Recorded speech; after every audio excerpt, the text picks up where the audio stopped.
Assalamualaikum warahmatullahi wabarakatuh. Ananda Ibu semuanya, semoga Ananda dalam keadaan sehat. Kembali kita belajar IPS dengan Bu Linda dan tetap semangat.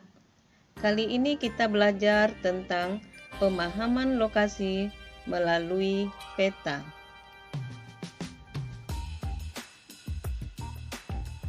Siapa yang tahu tentang pengertian peta? Ya, bagus. Peta itu adalah gambaran konvensional sebagian atau keseluruhan muka bumi pada bidang datar dan diperkecil dengan menggunakan skala serta dilengkapi dengan simbol-simbol. Ananda lihat peta yang ada di depan, itu adalah peta Indonesia, merupakan sebagian dari muka bumi. Dan Ananda pasti tahu kalau keseluruhan dari muka bumi peta apa namanya? Bagus, peta dunia. Sekarang kita lanjut dengan apa saja komponen-komponen dari peta itu? Komponen-komponen peta. 1. Judul peta. Judul peta itu menunjukkan isi dari peta. Dengan membaca judul, orang akan tahu apa isi dari peta tersebut. Yang kedua, skala peta. Skala peta itu artinya perbandingan jarak di peta dengan jarak sebenarnya. Skala peta itu dibagi atas dua, ada skala angka atau numerik dan skala garis atau grafis. Yang ketiga, disebut dengan legenda. Legenda itu berisi keterangan-keterangan atau simbol-simbol yang ada pada peta.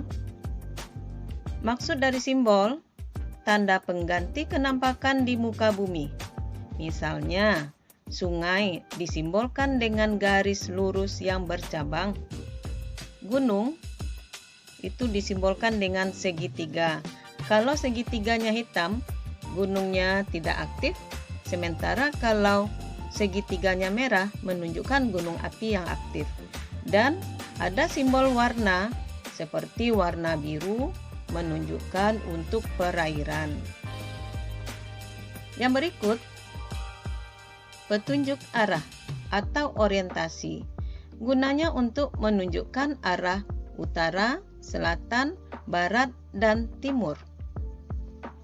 Berikut, garis koordinat berupa garis khayal pada peta dalam bentuk garis lintang dan garis bujur. Garis lintang disebut juga dengan garis paralel, gunanya untuk membedakan iklim. Sedangkan garis bujur disebut juga dengan garis meridian untuk menentukan, membedakan waktu suatu daerah. Berikut, inset peta. Inset peta itu merupakan peta kecil yang ada pada suatu peta untuk menunjukkan lokasi daerah yang dipetakan di antara lokasi lainnya yang lebih luas. Misalnya, peta Sumatera Barat. Inset petanya, kita tahu Sumatera Barat adanya berada di pulau? Bagus, berada di Pulau Sumatera. Jadi inset petanya Pulau Sumatera. Dan begitu juga dengan peta-peta daerah-daerah lain. Berikut yang ketujuh, sumber peta. Sumber peta itu menunjukkan orang atau lembaga yang membuat peta, berarti sebagai penanggung jawab yang membuat peta tersebut. Selanjutnya, tahun pembuatan peta. Artinya, apakah peta tersebut masih cocok atau tidak untuk digunakan pada masa sekarang? Karena adanya perbedaan perubahan fisik atau kondisi sosial budaya suatu wilayah. Maka pentingnya tahun berapa peta itu dibuat. Seperti misalnya peta kepadatan penduduk. Kita tahu penduduk selalu mengalami perubahan. Jadi pentingnya tahun pembuatan peta. Begitu juga dengan pemekaran wilayah. Dahulunya Pulau Sumatera hanya ada 8 provinsi. Sekarang sudah ada pemekaran seperti Sumatera Selatan, sudah terpisah lagi Pulau Bangka Belitung satu provinsi. Dan masih ada lagi pulau-pulau yang ada, provinsi-provinsi yang ada seperti di Kalimantan, Sulawesi, dan begitu juga di Pulau Jawa dan Papua sana. Berikut, kita lanjut dengan jenis-jenis peta. Jenis peta itu berdasarkan isinya ada dua. Satu, peta umum.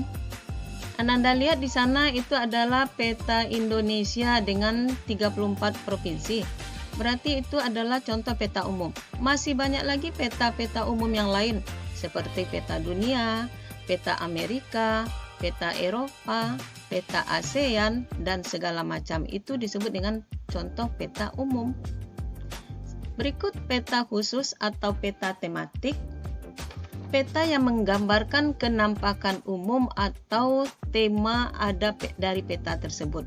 Seperti peta daerah penghasil tambang, peta daerah curah hujan, peta pariwisata, peta kepadatan penduduk. Jadi ada tema dari peta tersebut. Berikut jenis peta berdasarkan skalanya. 1. Peta kadaster, peta yang skalanya 1 berbanding 100 sampai 1 berbanding 5000. Yang kedua, peta skala besar. Peta yang mempunyai skala 1 berbanding 5000 sampai 1 berbanding 250.000. Yang ketiga, peta skala sedang.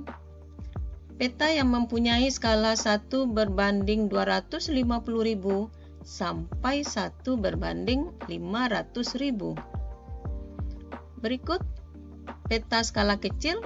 Peta yang mempunyai skala 1 berbanding 500.000 sampai 1 berbanding 1 juta.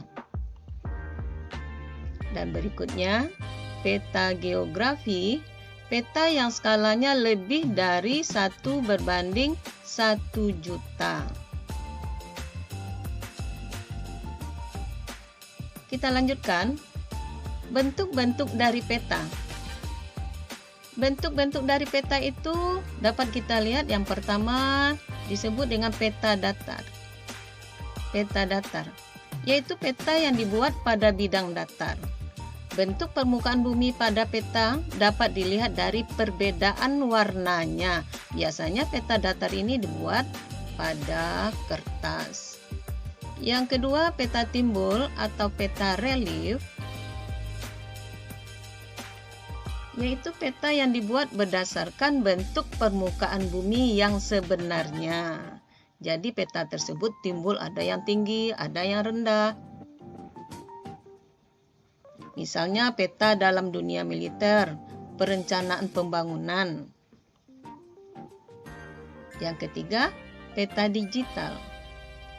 Peta digital itu merupakan peta yang dibuat dengan perangkat digital seperti komputer, dengan menggunakan program khusus untuk mendapatkan tampilan sebenarnya.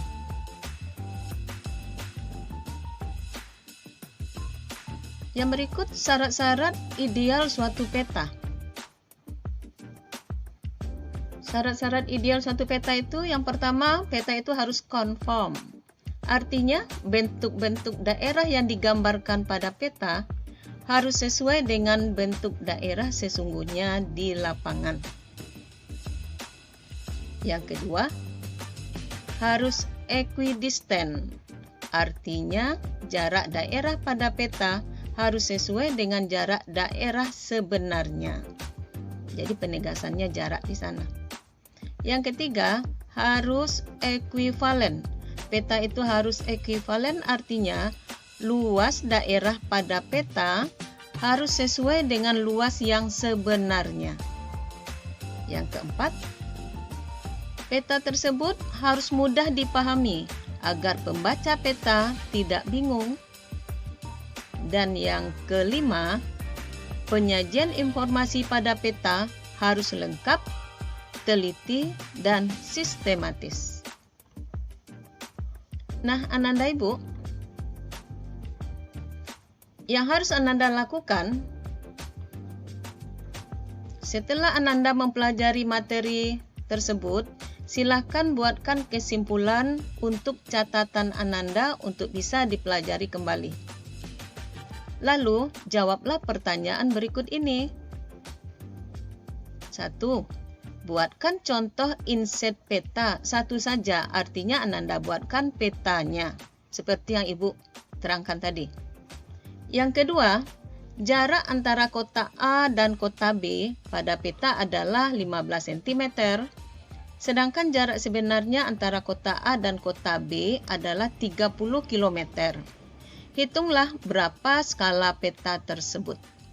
Silakan Ananda buatkan di catatan setelah kesimpulan dan mengerjakannya. Terima kasih, sampai jumpa.